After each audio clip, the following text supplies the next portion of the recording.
Hi guys, how are you? Yeah. I don't know what it's like there, but here it is an absolutely stunning morning. It definitely feels like summer is here.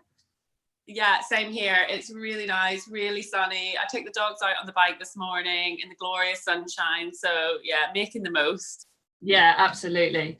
Cool. Okay, so Sarah is the founder of a gorgeous company that I came across, well, about 18 months ago, actually. I think it was Olympia when you very first launched. And your company's called Finer Equine, and you make saddle covers, stirrup covers, bum sheets, and all sorts of things. It's probably a technical term. It's not bum sheet, is it? But, you know, that's what I like to call them. So Sarah, tell us a little bit about Finer Equine and what it's all about for you.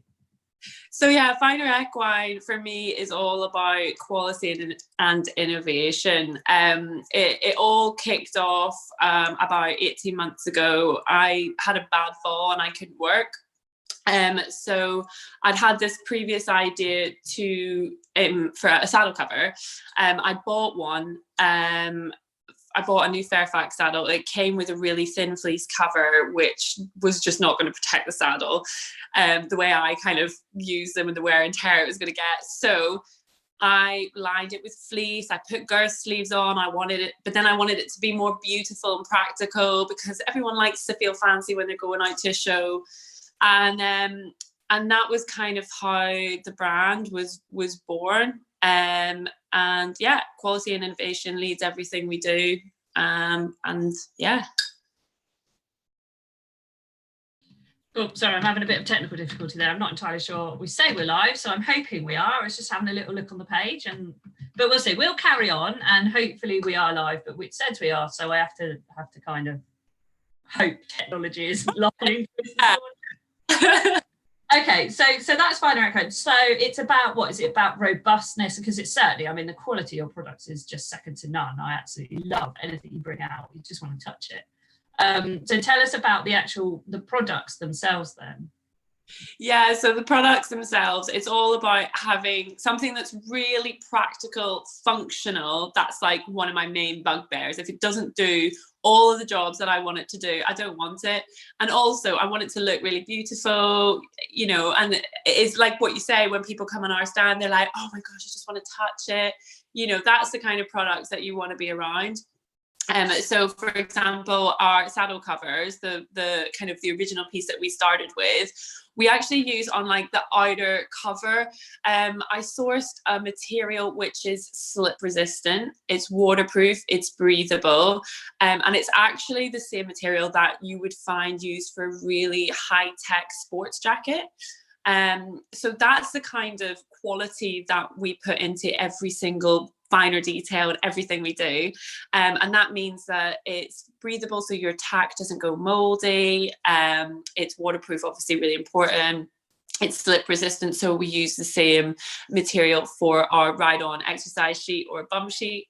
And yeah, like we have Italian veil leather, which detailing on the edge of the girth loops to help make it more durable. Again, so it's all about making these things really practical, durable, functional, but also really beautiful and luxurious at the same time.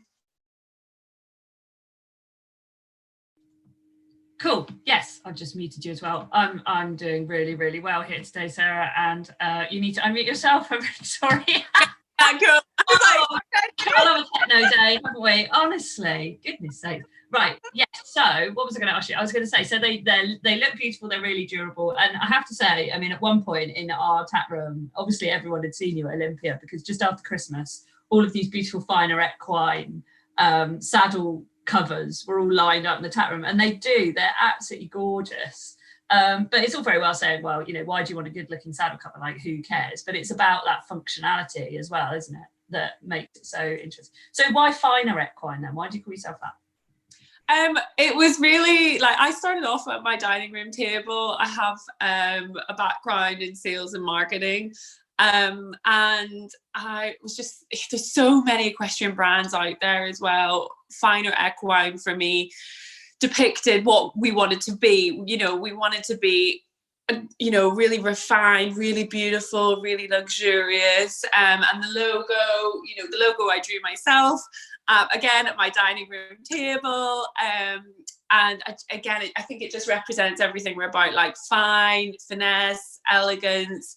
But you know, it's performance at the same time.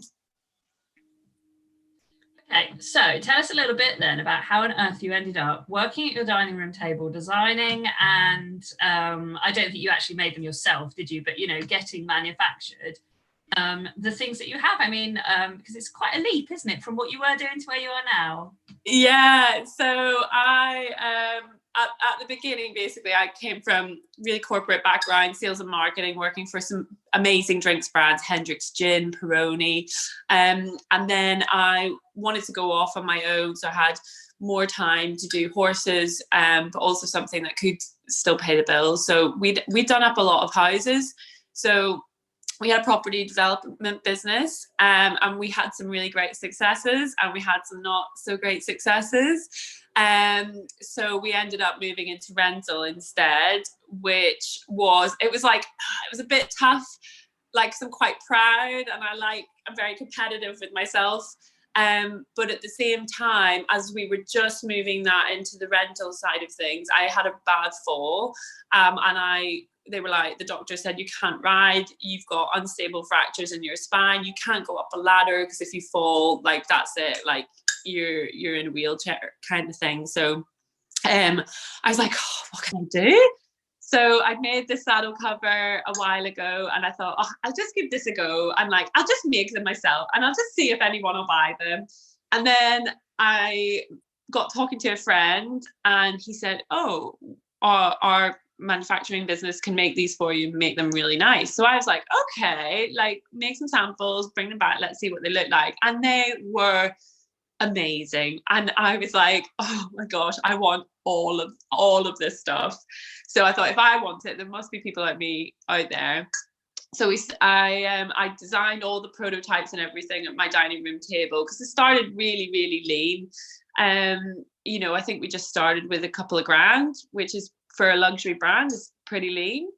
And I taught myself to sew. I spent an hour on YouTube learning how to thread up a sewing machine, which was hilariously unsuccessful. Eventually got the hang of things, made the prototypes, sent them off to the factory. They brought back the samples. Our stirrup covers, I actually made the first 60 pairs. And then I was like, I couldn't keep up with demand. And I was like, I am not a seamstress. I am not cut out for this. Like, I am a businesswoman. I'm going to get someone else to make these. So yeah, that's kind of how it all started off. So considering what seemed like a really black cloud at the time, you know what it's like, we all know what it's like when you can't ride or go and see your horse, especially at the minute. It's been a real silver lining to come out of it all. So yeah. Often the way, isn't it? I mean, I've interviewed so many different people, and so many of them have all said, you know, your worst day can often turn out to be your best. It just sets you on another path. It just stops you doing the status quo, makes you rethink and starts you again. So what do you think was it that changed in your head? I dare say the word mindset, because we're all using it, aren't we? What changed in your mindset from what you were doing to what you are doing now? Yeah, it's that sometimes you need change to drive change. Like, it's easy for all of us to be in the everyday, like, be comfortable in what we're doing, have dreams and ambitions and goals and things. We think, oh, I'd love to do this. But actually, sometimes it just takes a catalyst to do something about it. And whether you're the catalyst or it's an external factor, if you really want to do something, like, why not give it a go? I had so many fears when I started this business. I was like, are people going to buy them? Are people going to like them? I have no idea. And now we have, you know, Charlotte Desjardins is one of our biggest fans. We sell internationally. We sold Japan, America, Australia, New Zealand, everywhere, all over the world. I couldn't have dreamt the success we would have in our first 2 years. And if you told me this 2 years ago, I'd be like, come on, you're kidding on, you know? So worst case scenario, it doesn't work, try something else. That's again similar to what happened to us with our previous business. It worked, but it didn't work the way I wanted it to. So I was like, okay, let's just keep going until we do something that's really, really cool and different. And I think what you do is really cool and different. So I think you've succeeded in that, do you? Yeah, it's pretty cool. Like, I often find myself at the big shows. You know, we were setting up for Burley last year, and you're just in the middle of all the action, and you're like, this is my job. Like, this is awesome. You're around horsey people all day, you know, talking to horsey people about the horses. It's literally like the dream job. So what is your absolute favourite thing that you've done so far in the last 18 months that Finer Equine meant that you could do you think? Oh, it's so hard. There's quite a few things. I think the favourite moment, I think, would be at Your Horse Live in November. I think at this point we've been trading for about 14 months. So not very long at all. But in that, like, just over a year, I managed to meet so many people through the show, so many other brands and business owners. And we actually won a gold beta award for our stand. And when it was announced, honestly, everyone in the room, it was this huge room, and everyone in the room went completely wild when my name got called out. I was literally like, I can't believe this is happening. So yeah, that was pretty surreal, very memorable, and just awesome to have all the support of all of the other equestrian community there as well. So that was pretty fun. I remember that time. So I was there with Jake Tarrant at Little Bentley, because we always at things with him. And I remember you were sitting on a different table with Zoe from Honest Riders. And the year before, Jake had won one, and we were all joking like, "Oh, you're never going to win anything." And they announced his name. We were all wetting ourselves. We thought it was the funniest. So this year, we were like, "Come on, Jake, you're never going to win a second time. That's not going to happen." And then they announced Zoe, and then they announced you, or whichever way around they did it. And we were like, "Oh my God, it's them! That's amazing!" The whole thing. It was like, I think there's like two golds and a silver award on our table. So we had all these people, like, everyone had had a drink, and everyone was coming over like, I'm going to come and sit at this table. I want an award. Like, I think I don't know if it's going to happen this year or not, but I think if it does happen this year at Your Horse Live, we're all going to be like, where's Sarah and Zoe sitting? Right, where's everyone sitting with them? Looking for Zoe. Like, where are you sitting? Are you sitting? I mean, I have to say, you both did have beautiful stands this year. I mean, some people really make an effort on their stands, and you guys, I don't know, you just got that eye, both of you, for what good. Like, oh my God, I want to borrow it. That I don't have that eye. I have a very kind of analytical, I can make sense of chaos, I can do patterns and things, but you guys can make things look good. I'm like, oh my God. Yeah, so unfair. I completely lack in the logic and that kind of real amazing kind of strategic analytical thinking. It's not my strong point. It's my husband is amazing at that. So we make quite a good little team. I think it was Bill Gates said, surround yourself with people more brilliant than you are. It's really easy for me to do that, fortunately. So yeah, he's amazing at that, and I'm like more creative, sales, marketing, product development side of things. So a great little family business team then. Yeah, really good. It works well. And is he very involved in it at all, or is he still doing sort of property side of things and stuff? So Alistair actually works full time as head of strategy for a large online electronics retailer. So that is his full-time job. And when he's not doing that, I have him doing things like, we've just built a garden room in the back of the house as our lockdown project. So I get him doing all that kind of stuff as well. But he's really hands-on with obviously his own job. It's like takes up most of his time. But the property side of things, we do a lot of that together. He's amazing with Finer Equine. Anytime I'm like, because it's hard on your own, isn't it? Like if you've got a small business, I do everything myself, from managing the website to, our emails, everything. So sometimes you can get a little bit lost, like, oh, is this the right thing? What do I do about this? And just having someone who thinks completely in the opposite way to me, to bounce ideas off, is totally invaluable. So if you can find someone who's like the opposite of you, get them roped in, get them to help you, definitely. Yeah, when I get a chance to work with riders, anyone who takes on my Premier Transformation Package, we look at everything, because obviously your business does affect your riding, does affect your life, you know, your life affects your business, and and if you're a rider or you run a yard or you're a trainer or anything like that, it all impacts each other, doesn't it? We're going to get onto in a minute your riding and what's changed and how that's come about over the years and things like that. But you know, you must have noticed the difference once you're running your own business in what you do, how you do it, and things like that as well. And if they're on that package, we look at everything. And of course, I'm from a commercial background, so you know, consultancy background. So I do that bit your husband does to help them work it out. You need that, and equally, I need people that can do beautiful things, because make my stuff. So, tell us then a bit about your riding over the years, because I met you at, I think it was Olympia. Yes, it was, because you were in the newbies area, weren't you? The new business area. And I wandered up with Katie from Decipher and Dressage, because we always go to Olympia together. And and Riviera PR she is now. And she said, "Oh my God, Sarah, we went to uni together or something, didn't we?" And it was, "Oh, Jack and I," and that's how I met you. So like you say, you know, meeting people at the shows, and then every time I see you after that, we have a little bit of a catch up and chat. But it's such a small world, isn't it? But you guys, what were you doing? Teams, uni, you were doing Young Riders. I can't remember what you were doing together, but something years back. Yeah, so I think it was Katie. We were doing GB student rider teams together.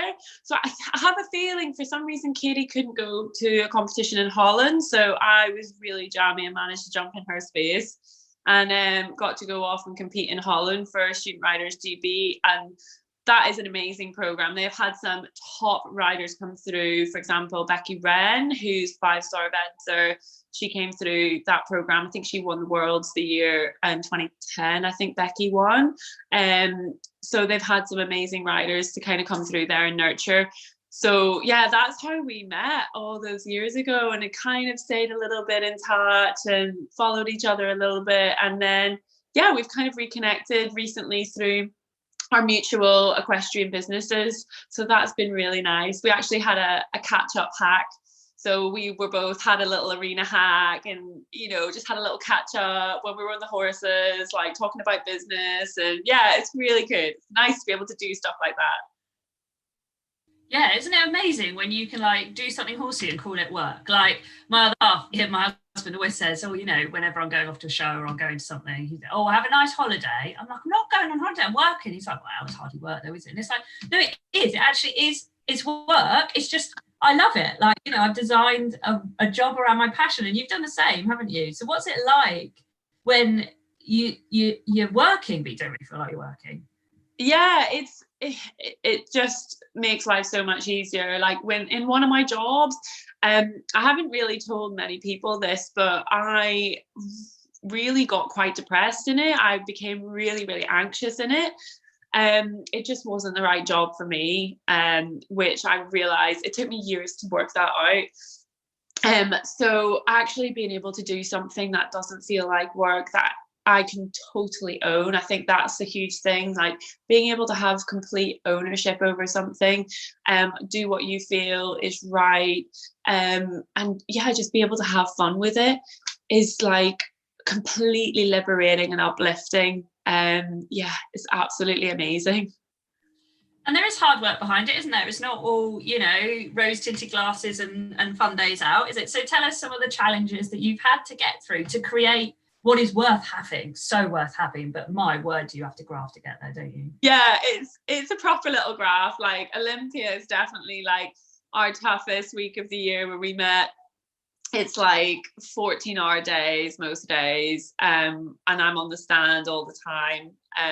So yeah, it's a really long, and then you've got build up before and after. Because I'm quite independent, we're really small still. We don't usually have much or any staff on the stand. So sorry, the puppy's whining. So I usually do all the setup myself. So the stand at Your Horse Live, for example, I do that entirely on my own, from lifting everything in, building, putting the stock in. So show days are so fun. Like, I love getting to meet people. I love getting to hear their amazing feedback on our products, answering all their questions, but it's really hard graft. I think some of the biggest challenges that we've had to overcome are, it's a little bit of, there's something new every day. There's like a new challenge every day, and it's about consistently learning, and it's consistently adapting, whether it's, you know, oh, the leather from Italy, for example, hasn't arrived for the saddle covers, so that pushes everything back by a month because the factory can't fit you in. You know, they had a slot for you and now that slot's gone, so then that pushes you really tight up to the deadline for a show. And it's about finding ways to deal with that, adapt, come up with new solutions, continually. Every day is a challenge, really. And so what is it then that drives you to mean that you overcome those and you haven't? Because so I know certainly over the years there have definitely been days where you just think, my God, it'd be easier just to have a job. Like, oh, it would just be so much easier to just go to work and do it for someone else and know a paycheck's coming. But we don't, and we're still here and we're running our own businesses. So what is it that drives you to keep doing that? Yeah, totally. I still have those days, and I'm like, even though we're so, you know, we're so successful compared to where we even thought we would be 2 years ago, I still have days and I get up and I'm like, I'm not doing enough. I'm not doing this the right way. We need to be doing this better. We need to be doing that. And you have to keep going back, and you have to force yourself to look back 2 years and say, okay, that is where we've come from. And that is a huge motivator, because you're like, oh my God, we've done all of this in 2 years. Okay, where can we go in the next 2 years? Where are we going? What's next? And again, like, I'll sit down with my husband, like last weekend, not weekend before, we had an amazing little session. And I was kind of going, product development, I've got all of these ideas and I want to achieve this and this, and I don't know I don't know which way to go next. I don't know which product to take out next. And then we have like this huge dining table, and we put some wrapping paper out, and I just did a huge mind map of all of the different products in the market, where my ideas fitted into that, how I can arrange them together. Does each one meet the objectives that I want to meet for my brand and my business? So again, it's hard sometimes when you're on your own and you think, oh my God, I just want a normal job sometimes. But at the same time, it's so exhilarating to get that clarity and be like, okay, start fresh. This is where we're going. This is how we're going to do it. It's a huge motivator as well. But it takes a lot of stepping back. So you just need to be on that all the time. Yeah, that different perspective. So when you're in your perspective all the time and you've got your own stuff going on in your head, you can so get bogged down with all that kind of thing. But taking that fresh perspective, having someone else look at it for you, looking at the bigger picture sometimes, like you say, working out where you're at.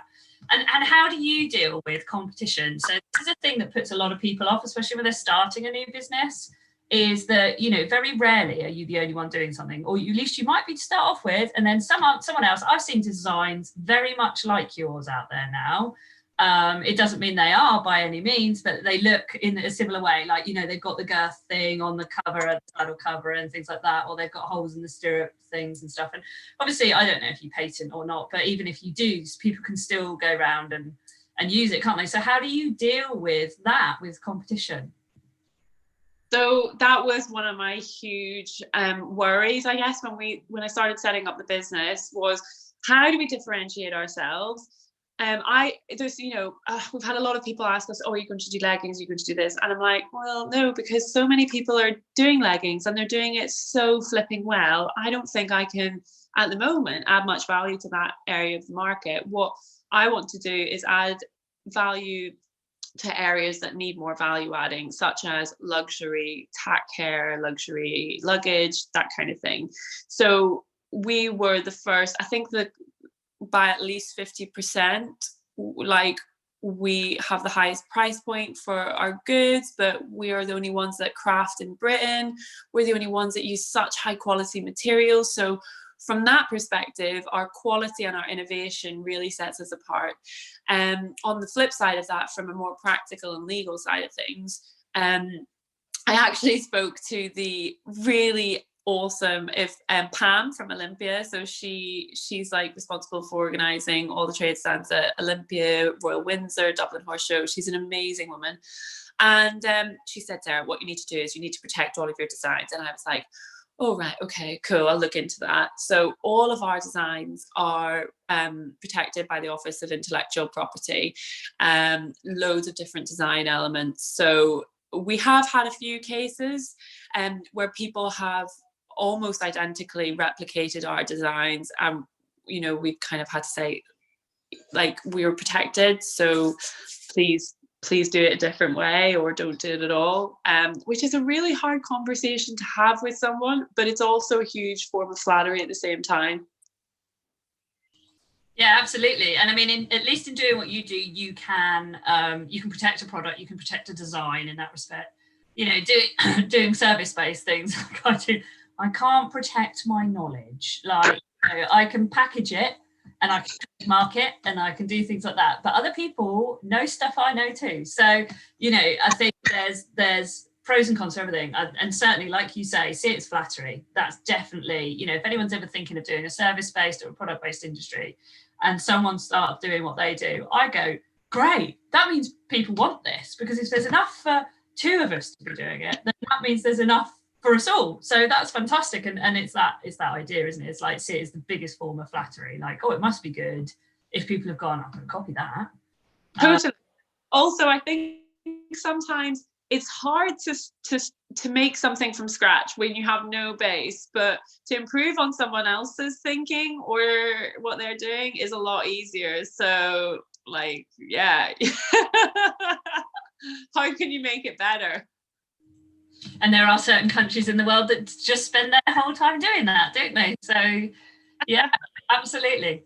Cool. So how has lockdown, then, talking about certain countries in the world, how has lockdown affected you? What have you done as a result of it? Because obviously I know you were due to be were you going to be at Badminton? You were definitely going to be at Windsor.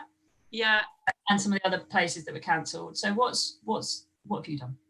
So we were going to have our first badminton this year, which we were so looking forward to, and we were supposed to be at Bramham in June as well. We were supposed to be a couple of shows in May as well. So we've done a few little different bits and bobs. We got involved with, again, lovely Pam at Virtual Windsor. So we got involved there. We've taken our show promotion and we put that online on the dates that we would have been at those big shows. We never discount as a brand. We just don't discount. It's not something we do. So to have our show offer online was really a big event for us, really, and it went really well. And we've been working with some other retailers. So we got a couple of new retailers on board, which has been really exciting. Lovely Boudica Equestrian, started working with them. The amazing Country Frog, we've recently started working with them this year as well. We're lucky, actually, we had a little show with them at the Charlotte Desjardins demo in February up at Mars Co Arena. So that was great to get one little show in before it all started off. So they've all been promoting our stuff as well during this time, which has been like absolutely amazing and valuable help. So yeah, when lockdown kind of first kicked in with all the uncertainty, like many small retailers, we saw things get a little bit quiet, and to be honest, it's picked up to a really, really strong levels now, which is fantastic, because hopefully that means that people are finding certainty in their jobs. The economy is slightly less unstable than it was at the start of all this as well, it brings a little bit of hope, at least, as well, for us as an individuals, let alone for businesses. So cool. Okay, and so with lockdown things, do you ever see your horse being able to ride? Yes, so fortunately, I think I'd go crazy if I couldn't, to be honest, but I've been so lucky. He had surgery in January. So I moved him to a yard which is just around the back of my house. It takes me 2.5 minutes to cycle door to door, which is amazing. So I've been able to see him every day, really. He's on DIY as well, and so I have to. He's been coming back into work really slowly. So it's been, for us, as far as timings go, like, I've been pretty lucky, all things considered. We can't go out and compete at the minute anyway because he's not ready. He will be probably by the time competitions start up again, hopefully. So I've been able to just crack on with his rehab, keep him ticking over. Yeah, so that has been keeping me sane for sure. And how do you balance, like in normal life, whenever that's going to be, how do you balance then running a really busy business, you know, because although you've got other people helping you with bits, you still got to do it all, like how have you balanced that with riding and things? Before he had his operation and things, you were out doing things, weren't you? How did you do that? Yeah, so that's the really nice thing about having your own business, is you just do have that flexibility. And for me, it's about having that headspace, like just the headspace that, you know, I can do that there, I can do that there. Whereas I did struggle a little bit with that, to really kind of commit mentally to focus on my horse when I was working for other people. Sorry, I've just had a total mind blank there. No, that's cool. I was just saying, how did you feel riding with your own business? And you were saying, oh, you could be really flexible, and you actually really need to, because I really resonate with that. So for the 7 or 8 weeks that I wasn't able to see my boy at all whatsoever, I just went into complete work mode because, well, quite frankly, I was at home. I couldn't do anything else. And my God, did I notice the complete lack of me time. And, you know, I'd go and walk the dog or what have you, but it's not the same. It is just not the same as riding. You know, when you're riding, you've got to really concentrate. Well, I do anyway.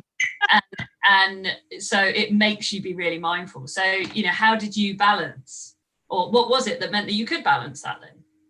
Yeah, it is really about, again, having that flexibility and committing to the flexibility, finding out what works for you. So for example, in the mornings, I usually would get up, like when he was on full livery, sort of before lockdown and all that kind of stuff, I would get up, get some work done in the morning, bash out some emails, get orders for the day ready to fulfill, go out to the post office, get those put out, get the dog walk, then come back, do some more work on a project, whether that's for a show or a new product development, and then I'll go and do the horse kind of late afternoon, get him ridden, spend two hours, usually 2 or 3 hours getting him done, and then come back, and then I do my social media stuff in the evening. So it does really allow me that like flexibility during the day. But yeah, if you can't get out and kind of have that release, like I do, same as you, like I notice a big difference in my own mental well-being. Like the other day, had a day off, and I was so grumpy, and I was like, really sorry, Alistair, like I'm really grumpy today. And it was because I've done nothing other than just work all day, and I hadn't had that time to go completely switch off, focus on something else, and then come back fresh to what I was doing. And I absolutely love every minute of what I do, but at the same time, you need to keep your focus switching between places at a pace that you can keep up with to keep yourself fresh and happy. Cool. So what advice would you give someone then who is thinking of setting up their own business, but they're not sure, there's all these fears and concerns, as there is with anything unknown? What advice do you think you'd give someone? Definitely, if you've got butterflies, if you're feeling nervous, you're along the right tracks. If you're worried about stuff, you're probably along the right tracks. So be brave, just go for it. Make risks, but make calculated risks. So for example, when we were setting up Finer Equine, when I set up Finer Equine, at any one point, I wanted to make sure that all of the stock I was holding, worst case scenario, I could be certain that I could sell all of it and cover all the costs that I had incurred so far. So for me, that massively reduced a lot of risk straight away, a lot of worry straight away. And it just allowed me to be like, oh, okay, let's just do it. Let's just go for it. Let's just see what happens. So if you can manage in your own way risks like that, then you have that security to just think, right, let's just go for it. If it doesn't work, I'm no worse off. Just do it. And you started, we call it in the industry, call it bootstrapping, don't we? You started with a tiny amount of money and you had to graft to make that bit of money really work for you. So how did you make a small amount? I mean, some people will go, well, that's a lot of money, but it's not. As far as startups concerned, it's nothing. And I did exactly the same, which is started with like that kind of money to set something up and get it going. What would you say you did? Not literally what did you do with the money, but how do you make something happen out of a tiny budget then? Yeah, it's a really good question. So everything that you do has to be an investment. It has to guarantee some sort of return in my eyes. And that comes from my commercial training, I think. So for example, I spent £83 on a sewing machine to get started with. So I thought, okay, if I make and sell these many stirrup covers, the profit from that will cover the cost of the sewing machine. It will do this. So work it backwards like that if you can. Unless if you want something, don't buy it. If you need something, if you physically have to have it to get to the next step, buy it, do it. If you do a piece of marketing activity, again, it has to deliver return. I remember my first couple of shows that I went to, I mean, all of us traders at the shows were like, oh, I'm at my break even. We all have a little party when we hit that point.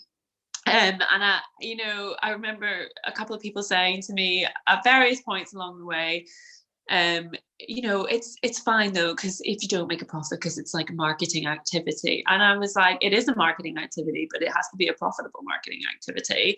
And that's actually something I got from, we used to do like Taste of Summer with Recorder Lake cider and stuff like that, and we would sell the cider there as well. And they're huge investments, huge marketing opportunities, but we would have to sell enough cider to cover our costs there as well. And it's that way you can deliver a really excellent customer experience as well.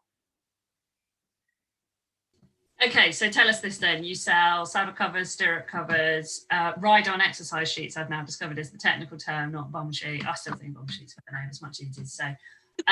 You do bridle bags. I noticed some new products, did I, in the range? There's some other bits potentially as well, if I'm just trying to think off the top of my head without your website in front of me, which would help. How do you make that a great customer experience? People are like, I don't know, buy stirrup covers. Like, what? How's that experience? What's she even on about? So what I mean by that is, so when we're on the stand, it's about really engaging with customers. Again, with my brand background, every touch point for the brand has to live and sing what we're all about. It has to live and sing the quality, the innovation, the functionality and beauty of it all. So by delivering a really good customer experience, like our stand at Your Horse Live, we've got all this beautiful foliage, and you want people to feel really special when they come on the stand. And it's for us, it's if people come to see us, it's not like here are stirrup covers, this is how much it is. It's like, I want to find out about people. I want to hear about their horses. I want to hear how they use their tack. I want to hear about what kind of activities they do. I want to hear about what their main bugbearers are when they're, riding and taking their horses out, because for them, stirrup covers might be completely irrelevant. A bridle bag could actually be the answer to all their problems, and it could make their life a lot quicker and easier when they're getting out to a show and things like that. So again, by customer experience, it's about talking to customers, finding out what their lives are like, what their equestrian lives are like, and then helping see which of our products might help them best with that as well. So one of the things that one of the girls was talking about on another Q&A, Jennifer, she was talking about you've got to find your Sue, you've got to know your Sue, which is your ideal client. You're like, who are they? What are they about? And what do they do? So it sounds to me like you do your Sue research at your shows. You get to know them, you find out about them. Is that right? Would you say that's kind of what you're up to there? Totally. Like I started off as my Sue. Like I was a Sue. I wanted nice things that, you know, really protected my tack. And then it was funny because when we were setting up, I mean, we hadn't even launched yet. This was like about 2 years ago at this point. The livery yard where I was at, I was kind of showing them all the prototypes. And I was like, guys, can I get some feedback? What do you think? Da, da, da. And one of the mums went, Sarah, I think they're very nice. But the problem is, you're the only person that cleans tack. And I was like, no, I can't be the only person that cleans tack out there. I can't be the only one. So, so I was like, there must be more Sues out there. So yeah, at the shows, that is massively where like I find out who our audience are, and it's really broad. It's really broad. There's so many people out there that treat themselves, really invest in nice tack, and they want to take care of that nice tack. And it's great getting to see all the different kinds of customers, from competition riders to leisure riders, husbands buying their wives a nice present or vice versa. Polo hunting, we've had a lot of people buy our ride on exercise sheets who enjoy hunting, and it's really convenient for them. They can tack up, put it over the horse in the trailer. And our winter one is really warm. It's faux sheepskin lined, and then they just whip it off. The horse is warm and the tack is protected, and off they go. So yeah, just hearing about different uses like that and things like that as well, that really helps us with a lot of our kind of customer research, really. And so you've got to know your customer, you've got a strategy, you know what you're doing, you're really careful about your marketing spend, or any spend at all. You make sure it returns money on investment. We're kind of building a blueprint here, really, aren't we, for how to run a great new equestrian business. Okay, so the final bit then is your team around you. Because you are, I hate the name, but it's a solopreneur, is what people like to call it. Never a solopreneur. You're never on your own. That is the biggest load of poop I've ever heard in my life. Because even if you sat in your office or your dining room table or wherever it is on your own, you can't be. You cannot be on your own. You can't fully do it. And if anyone thinks you can run a business fully on your own, then they're not running a scalable business. They're not running a business that can ever actually grow any bigger. And that's fine if they don't ever want to. So tell me then about your team. So we've heard about your husband and the amazing strategy stuff he does. And by the way, I want a session with him. That sounds amazing. I'm going to go and find some wallpaper and I'm going to take it somewhere. Like a house on fire, honestly. 2 strategists in a room. Oh my word. Yeah, but this is the thing though, isn't it? Is that it's cobbler's shoes, right? The amount of times I've thought to myself, I've got to get over that mindset thing. I finally had some hypnotherapy yesterday to deal with some problems that I was having with that I knew that I needed to get that done and it would do it. So I finally did that. So cobbler's shoes, they always say the cobbler makes beautiful shoes for everyone else, but forgets to do themselves and their own family. Like they haven't got time for that. And this is a really common problem with people in their own businesses. So when you're on your own, you've kind of got you're thinking about what you've got to do. You've got a load of stuff you've actually got to physically sit and do most of the time at a computer or phone or whatever. But you're never on your own, are you? How is the team that you've built around you? What's the most important thing about that team for you? Yeah, so like I said earlier, Bill Gates, like, surround yourself with people more brilliant than you are. That is so important because you can be brilliant. Like, we all have the capacity to be amazing, but we can't all be amazing at everything. We can be good at everything and amazing at one thing, but you can't be amazing at everything. And that took me a bit of time to work out. And then when I worked that out, then I was like, oh, okay, I actually need to ask for help. So that was kind of something I came to terms with in my 20s. So yeah, my husband is, so if there's anything kind of financial, strategic gearing, that kind of stuff, long-term planning is his thing. So he's great at that side of things. We recently got on board an accountant. Although again, Alistair's like chartered accountant, I've always done my own books. It's got to the point now where I just need a bit of extra help doing that kind of thing as well. As much as I've asked my husband to do my books, he's like, no, you can do your books yourself. I think a huge help for me is having the support of kind of, we've just started to venture gently into retailers, and having their support and their feedback, and just having them as ideas to bounce off is amazing. And hearing how their customers react to the products. Again, like talking to people like yourself, like other business people in the equestrian industry, is such a huge help. And when I kind of first started off, I was a little bit like, oh no, like everyone's a competitor, like, oh no. I maybe had a bit of a wall up, certainly compared to what I do now. And then I went to Olympia, and that was the first time I had the opportunity to immerse myself and surround myself with other small businesses and small retailers that Olympia introduces. And oh my gosh, it was in that week, I think it was worth its own value just from the strategic business direction advice that came out of it. So yeah, talk to your peers, talk about their ideas, talk about your ideas. It's just having that someone else to bounce something off is invaluable. And also my friends keep me pretty grounded. If I'm like, oh, this is amazing, they're like, Sarah, get back down to earth, like, come on, get a grip, get on with it. So yeah, have a mix. That's really cool. And I just love the competition thing as well. I think it's fascinating. I think finally, after sort of 7 or 8 years, I've managed to just be happy and settled with where I am and what I'm doing now, and finally kind of given up on this whole idea of competing with people, which is really funny when you think about the fact that I do performance psychology. It's all about competition.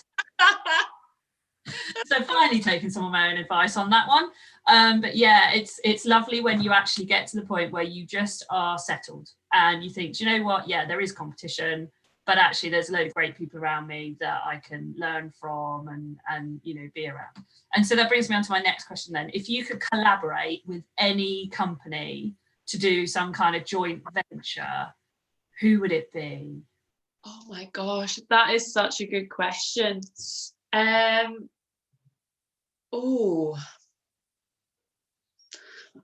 really don't know. That's such a good one. There's so many. I've asked you that one before we came on and gone, right, just to prime you, here's sorry. I admire in the equestrian industry, and there's so many other amazing brands.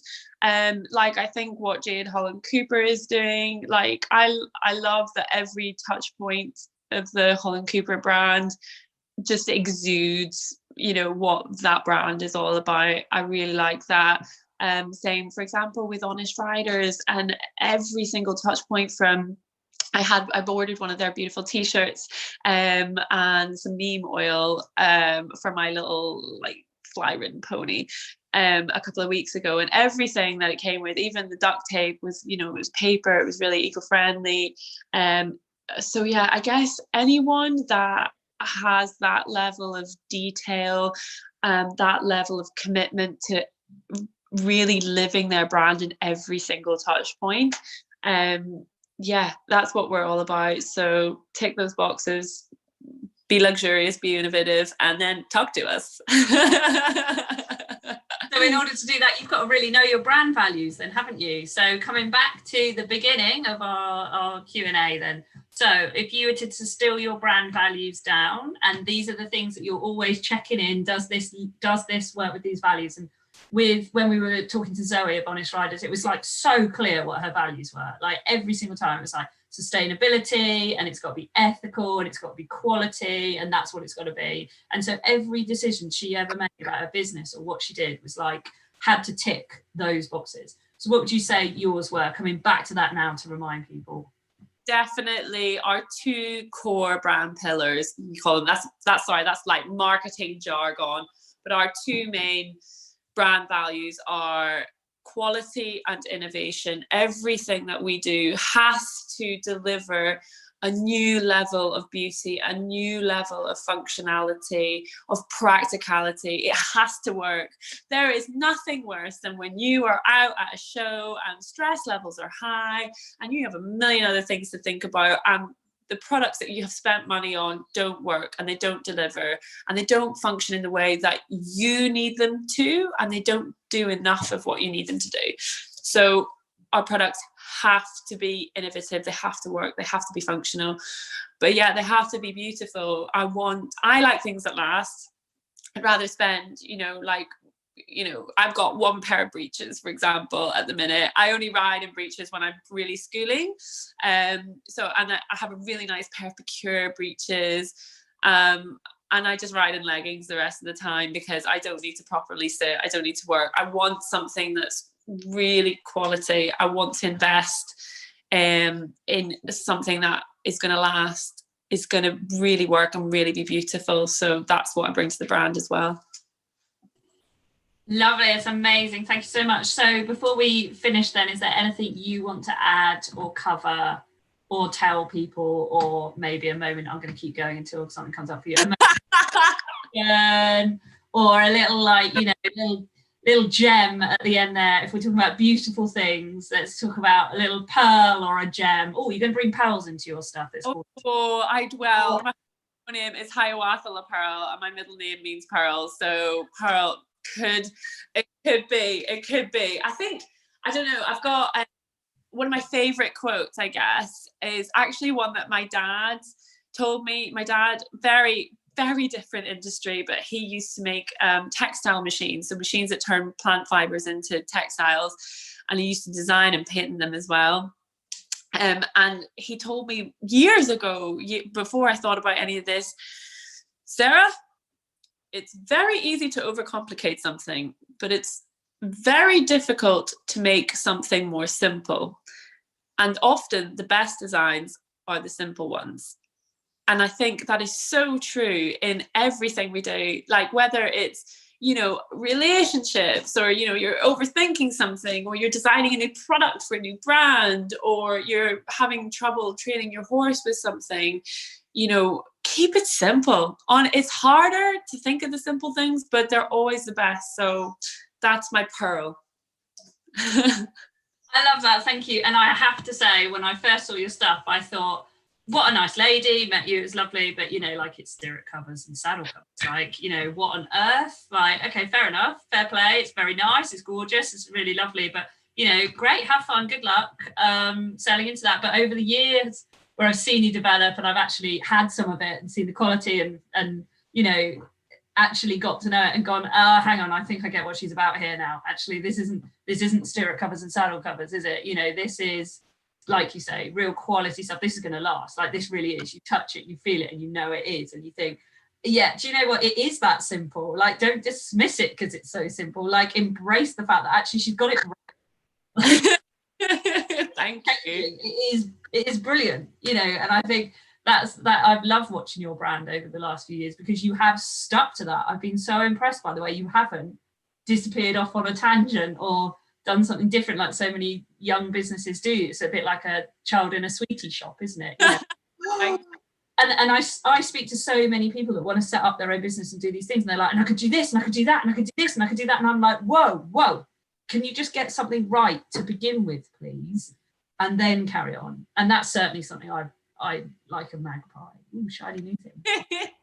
No, just get the thing you're doing now working. Like, but that's the boring bit sometimes, isn't it? We're all filled with so much energy and enthusiasm, and we want to get going. I want to do this.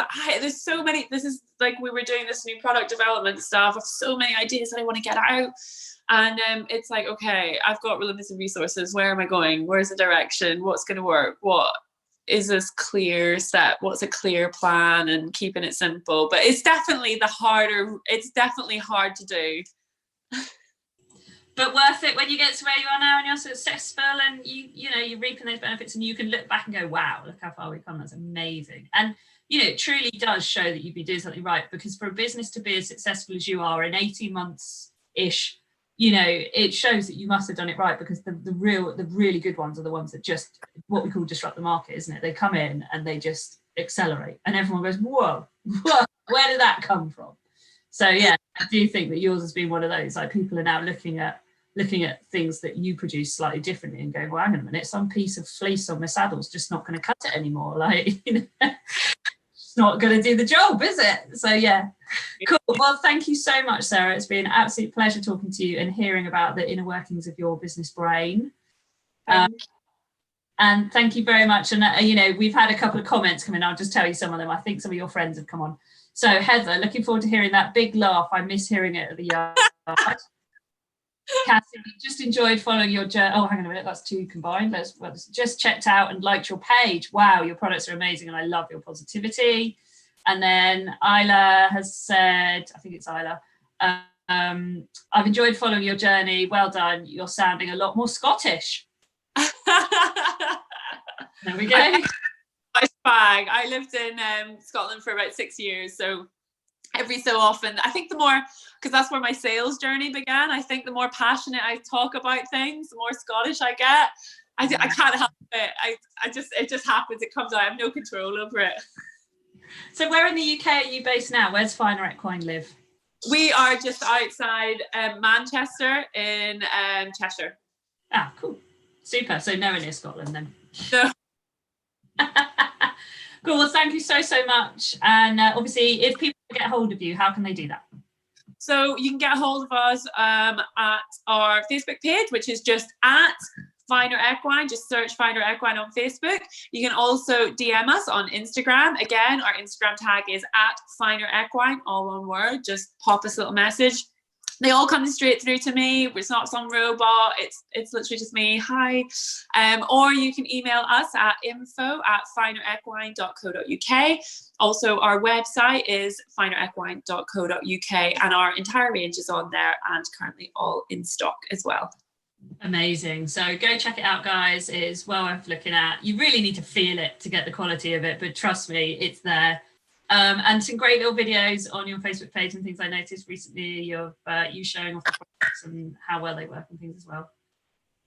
Thank you so much. And thank you so much for having me as well. It's been lovely to catch up. It's been really good. Cool. Okay, cool. Well, thank you so much, Sarah, and we'll see you soon. Thank you. See you soon.